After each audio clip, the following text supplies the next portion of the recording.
ప్రేమ పేరుతో సాఫ్ట్వేర్ ఉద్యోగిని భారీగా మోసం చేసిన ఘటన వైఎస్ఆర్ కడప జిల్లా బద్వేల్లో వెలుగు చూసింది.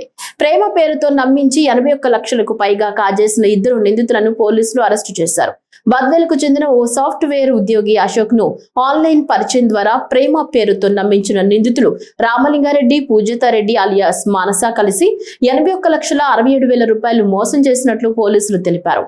బాధితుడి ఫిర్యాదుతో ఫిబ్రవరి నెలలో కేసు నమోదు చేసి దర్యాప్తు చేపట్టిన బద్వేల్ పోలీసులు పరారీలో ఉన్న నిందితులను చెన్నంపల్లె ఫ్లైఓవర్ వద్ద అదుపులోకి తీసుకుని అరెస్టు చేశారు.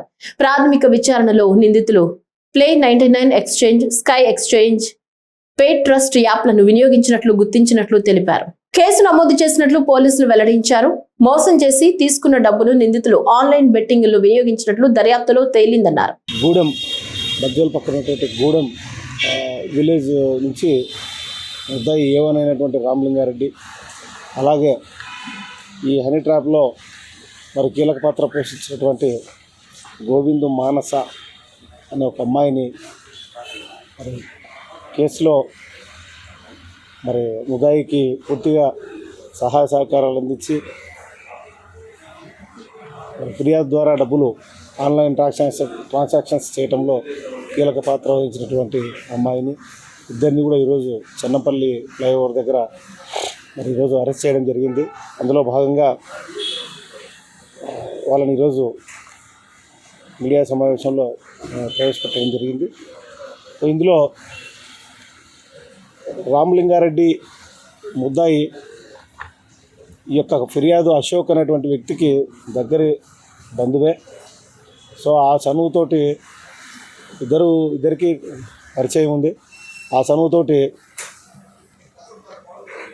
అమ్మాయిని పూజిత అనే పేరు మీద మరి పూజితారెడ్డి అనే పేరు మీద ఈ మానసను ఒక మెసేజ్ ఇన్స్టాగ్రామ్లో అతనికి పంపించి అతని ద్వారా మరి ముద్దాయి ఏమనేటువంటి రామలింగారెడ్డి యాక్సెప్ట్ చేయించి సో ఈ అమ్మాయి మంచి అమ్మాయి అని చెప్పి ఆమెతో మాటలు కల్పించి ఆ రకంగా మంచి మాటలతోటి అతన్ని బోల్తా కొట్టించి అతని దగ్గర ఆ అవసరం ఈ అవసరం అని చెప్పి కుటుంబ అవసరాలను అని చెప్పి మనం పెళ్లి చేసుకుంటున్నామని నమ్మించి అతని దగ్గర డబ్బులు వసూలు చేసుకోవడం జరిగింది.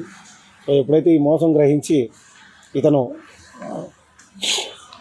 డబ్బులు రిటర్న్ అడిగినాడో ఇతను ఏం చేసినాడంటే ఈ పింట్రెస్ట్ యాప్ అని చెప్పి ఒకటి పింట్రెస్ట్ అని ఒక యాప్ ఉంటుంది. ఆ పింట్రెస్ట్ యాప్లో ఈ చేతులు కోసుకున్నటువంటి ఫొటోస్ ఉంటాయి. ఆ ఫొటోస్ని డౌన్లోడ్ చేసి ఆ ఫొటోస్ను ఈ అమ్మాయి అకౌంట్ ద్వారా అతనికి పంపించి బెదిరించి ఈ రకంగా నేను చచ్చిపోతున్నాను, నా చావుకు నువ్వే కారణమవుతావు అని చెప్పి అతన్ని భయపెట్టి మరింత డబ్బును అతని దగ్గర నుంచి వసూలు చేయడం జరిగింది. సో ఇన్వెస్టిగేషన్లో భాగంగా ఇతని ట్రాన్సాక్షన్స్ అంతా కూడా చూడటం జరిగింది.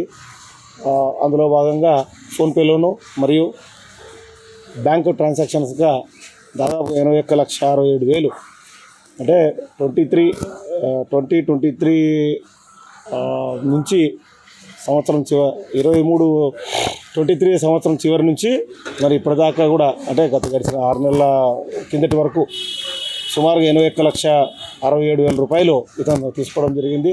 మరి విచారణలో భాగంగా సదరు ముద్దాయి ఈ డబ్బు గురించి ఏం చెప్తాడంటే ఈ ప్లేన్ ఎక్స్చేంజ్ తర్వాత స్కై ఎక్స్చేంజ్ అనేటువంటి 2 ఈ మొబైల్ గేమ్స్, మొబైల్ జూదం, క్రికెట్కి సంబంధించి మొబైల్ జూదం ఉండేటువంటి ఈ యాప్స్ అని ద్వారా ఈ యాప్స్లో బెట్టింగ్స్ ఆడుతూ ఆ డబ్బునంతా కూడా ఖర్చు పెట్టడం జరిగింది.